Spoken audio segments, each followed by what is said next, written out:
शम भक्तों, आज इस वीडियो के माध्यम से मैं आपको कामिका एकादशी के बारे में सारी जानकारी देने वाला हूँ। सभी शम भक्तों को जय श्री श्याम। शम भक्तों, कैसे हैं आप सभी? उम्मीद करते हैं अच्छे ही होंगे। शम भक्तों, आज की इस वीडियो के माध्यम से कामिका एकादशी के दिन क्या हुआ था, आखिर उसकी व्रत कथा क्या है, उसके बारे में आपको बताने वाला हूं। और साथ ही साथ कामिका एकादशी की पूजा विधि क्या है और उसके साथ साथ साल 2024 में कामिका एकादशी किस दिन पड़ेगी, आज इस वीडियो के माध्यम से पूरी जानकारी देने वाला हूं।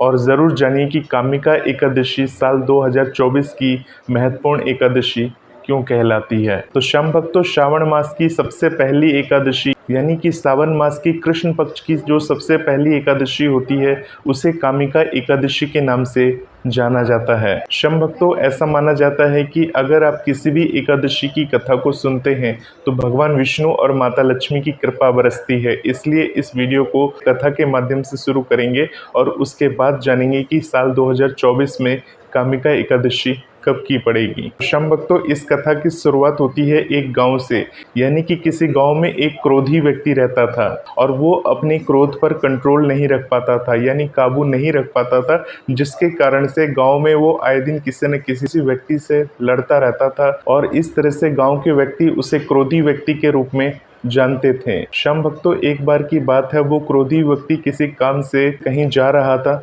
तभी किसी व्यक्ति से उसकी कहासुनी हो गई और वो अपने क्रोध पर काबू न रख पाया। वो इतना अत्यधिक क्रोधित हो गया कि क्रोध में आकर उसने उस व्यक्ति की हत्या कर दी। जब तक उसे अपनी गलती का एहसास होता तब तक उस व्यक्ति के प्राण पखेरु उड़ चुके थे, यानी उस व्यक्ति की मौत हो चुकी थी। जब क्रोधी व्यक्ति ने देखा कि उसके हाथ से किसी निर्दोष व्यक्ति की हत्या हो गई, तब क्रोधी व्यक्ति के हाथ अत्यंत कांपने लगे। वो सोचने लगा कि उससे ये कैसा पाप हो गया, किसी निर्दोष की हत्या उसके हाथों से कैसे हो गई। अब क्रोधी व्यक्ति ने यह सोचा कि मुझसे तो ये बड़ा पाप हो चुका है, यानी कि मैंने किसी निर्दोष व्यक्ति की हत्या कर दी, ये तो बहुत बड़ा महापाप है। तो इस महापाप से बचने के लिए उसने सोचा कि मैं इस व्यक्ति का क्रियाकर्म कर देता हूँ और साथ ही साथ गांव के उस व्यक्ति का श्राद्ध करने का उसने निर्णय लिया। उस व्यक्ति का उसने श्राद्ध किया और श्राद्ध करने के बाद श्राद्ध भोज का विकल्प रखा, जिसे गांव वालों ने ठुकरा दिया और गांव वालों ने उसकी इस बात को अस्वीकार कर दिया। यह देखकर वो क्रोधी व्यक्ति और अत्यधिक दुखी हो गया। अब उस क्रोधी व्यक्ति को ये चीज समझ नहीं आ रही थी,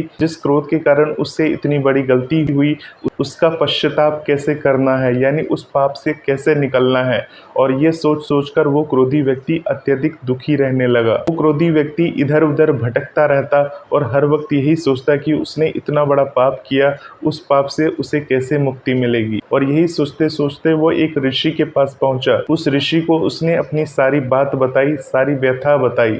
ऋषि ने जब देखा कि वो क्रोधी व्यक्ति अपने क्रोध से निकलकर एक सज्जन व्यक्ति बन चुका था, अब उसे अपने किए हुए कार्य पर बहुत ही अधिक पछतावा हो रहा था, तो ऋषि ने उसे पाप से मुक्त होने के लिए कामिका एकादशी व्रत रखने के लिए कहा। और शम भक्तों, उस पापी व्यक्ति ने कामिका एकादशी का व्रत किया, भगवान विष्णु का उपवास किया और भगवान विष्णु की मूर्ति के समक्ष वो सो गया। भगवान विष्णु उसको स्वप्न में आके दर्शन देते हैं और उससे ये कहते हैं कि उसकी निष्ठा और भक्ति को देखते हुए उसके सभी पापों को वो क्षमा करते हैं। तो शम भक्तों, इस प्रकार से उस क्रोधी व्यक्ति ने कामिका एकादशी का व्रत रखा और उसको इतने बड़े पाप से मुक्ति मिल गई। यानी कि शम भक्तों, आप किसी भी एकादशी के व्रत को करते हैं या उस एकादशी के व्रत को रखते हैं, आपके हाथों इस तरह के पाप घटित हो चुकी है या कोई भी ऐसा पाप हो चुका है और आप चाहते हैं कि उसका प्रायश्चित करना है, तो आप पूरी श्रद्धा के साथ किसी भी एकादशी के व्रत को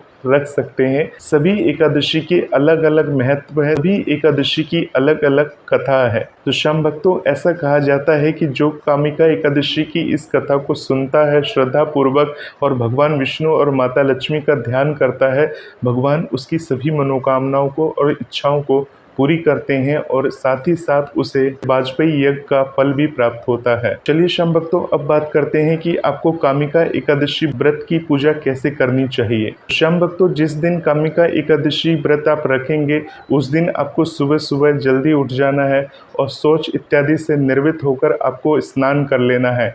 और स्नान करने से पहले ध्यान रखिएगा शम भक्तों, आप जिस बाल्टीन से स्नान करेंगे उस बाल्टीन में एक ढक्कन गंगा जल जरूर मिला लीजिएगा, क्योंकि ऐसा माना जाता है एकादशी के दिन अगर हम किसी भी पवित्र नदी में स्नान करते हैं तो भगवान की विशेष कृपा के पात्र होते हैं। और हर समय तो हम नदी के नज़दीक नहीं होते, तो हम क्या करते हैं, गंगा जल को ही स्नान की बाल्टी में मिला लेते हैं और स्नान करते हैं। शम भक्तों, इस प्रकार से स्नान करने के बाद हमें स्वच्छ वस्त्र धारण करने चाहिए, यानी कि जो वस्त्र आप धारण करेंगे कोशिश करिए वो वस्त्र जो है पीले कलर के होने चाहिए, यानी पीले रंग के होने चाहिए। इसके बाद शम भक्तों आपको क्या करना है, सूर्य देवता को जल अर्पण करना है। और सूर्य देवता को जल अर्पण करने के बाद आपको अपने घर के मंदिर में आ जाना है। आपके घर में जो भी देवी देवता हैं उनको स्नान कराना है। अगर आपके घर में बाबा श्याम विराजमान है तो आप उन्हें स्नान करा सकते हैं। अगर आपके घर में विष्णु भगवान है, यानी विष्णु भगवान की प्रतिमा है, तो उन्हें आप गंगा जल से स्नान करा सकते हैं। उन्हें पीले वस्त्र धारण कराइए। इसके साथ साथ शाम भक्तों आपके पास पीले फूल होने चाहिए। पीले रंग के फल आप रख सकते हैं, जैसे आम वगैरह है, केला वगैरह है। इस तरह के जो फल होते हैं, पीले रंग के जो फल होते हैं, पीले रंग के जो फूल होते हैं, जैसे गेंदे के फूल हो गए और भी तरह तरह के पीले फूल आते हैं, तो उन पीले फूलों को रखकर भगवान की पूजा आराधना कर सकते हैं। और अगर आपको पीले फूल ना मिले तो जो भी फूल आपको मिल रहे हैं वही फूल आप भगवान को अर्पण कर सकते हैं। तो शम भक्तों, जैसे कि आप जानते हैं ये जो एकादशी है श्रावण मास में आती है, तो इस दिन आपको भगवान शिव की आराधना ज़रूर करनी चाहिए। यानी अगर आपके घर में छोटा वाला शिवलिंग है तो शिवलिंग के ऊपर पंचामृत जरूर अर्पण करें। और ऐसा माना जाता है कि अब भगवान भोलेनाथ को पंचामृत से स्नान कराते हैं तो भगवान भोलेनाथ की अपार कृपा दृष्टि आपके ऊपर बन जाती है। क्योंकि शाम भक्तों ये श्रावण मास की एकादशी है। भगवान भोलेनाथ के हाथ में कमान होती है और कहते हैं कि किसी भी शुभ मुहूर्त में और एकादशी जैसे खास शुभ मुहूर्त में अगर आप ये काम कर लेते हैं तो बाबा भोलेनाथ की असीम कृपा आपके पूरे परिवार पर बन जाती है। शाम भक्तों, इस प्रकार से भगवान विष्णु को आपने स्नान करा दिया, भगवान विष्णु को पीले वस्त्र धारण करा दिए, भगवान विष्णु को पीले रंग के भोग यानी कि फल फूल मिठाई यानी पीले रंग की, आप चाहे तो अपने घर में मिठाई बना सकते हैं, आप चाहे तो पीले रंग की बूंदी बना सकते हैं, मिठाइयाँ बना सकते हैं, और जैसा भी करना चाहे आप उस तरह से कर सकते हैं। भगवान विष्णु को तिलक धारण कराइए। भगवान विष्णु के सहस्त्र नामों का पाठ करना चाहिए। भगवान विष्णु का जो मंत्र है ओम नमो भगवते वासुदेवाय नमः, इस मंत्र का आपको जप करना चाहिए।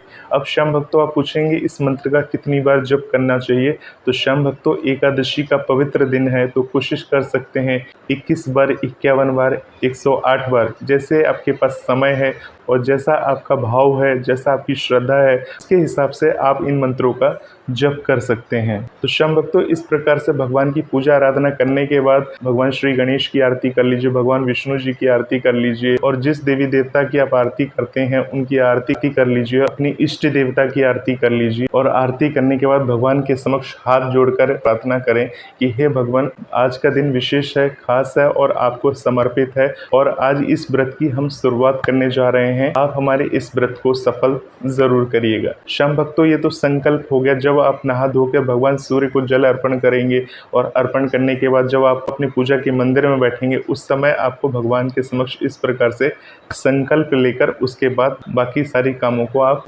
करेंगे। श्याम भक्तों, ये तो हो गई भगवान की पूजा विधि, परंतु श्याम भक्तों एक चीज का विशेष ध्यान रखिएगा, भगवान को जो भी भोग अर्पण कर रहे हैं उसमें तुलसी जरूर होनी चाहिए। यानी अगर आप महादेव को भोग अर्पण कर रहे हैं तो उसमें तुलसी मत रखिएगा, परंतु विष्णु भगवान का कोई भी भोग अर्पण कर रहे हैं तो उसमें आप तुलसी ज़रूर रखिएगा, क्योंकि भगवान विष्णु को अति प्रिय है तुलसी दल।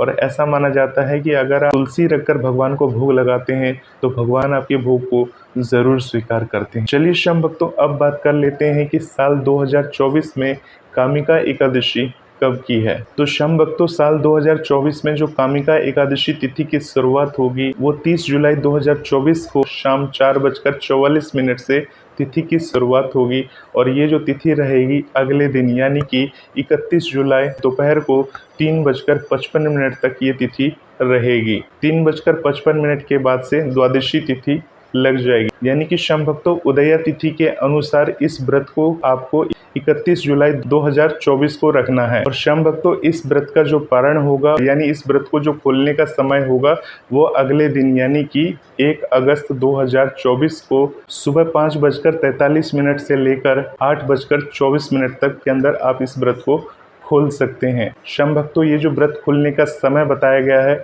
इसी समय के अंदर आपको व्रत को खोलना है। ऐसा नहीं है कि आप 9 बजे खोल रहे हैं, 10 बजे खोल रहे हैं, ऐसा ना करिएगा। शम भक्तों, द्वादशी तिथि की जो शुरुआत होगी वो 31 जुलाई को 3:55 के बाद से द्वादशी तिथि की शुरुआत होगी।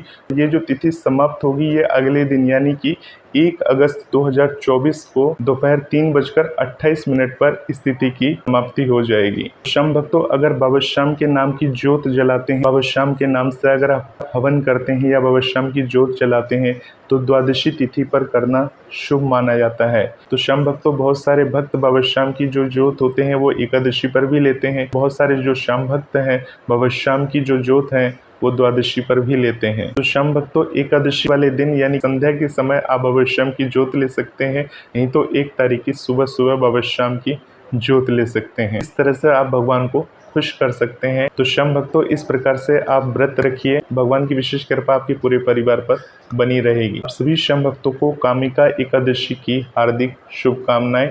मिलते हैं एक नए वीडियो में, तब तक के लिए आप सभी शम भक्तों को जय श्री श्याम।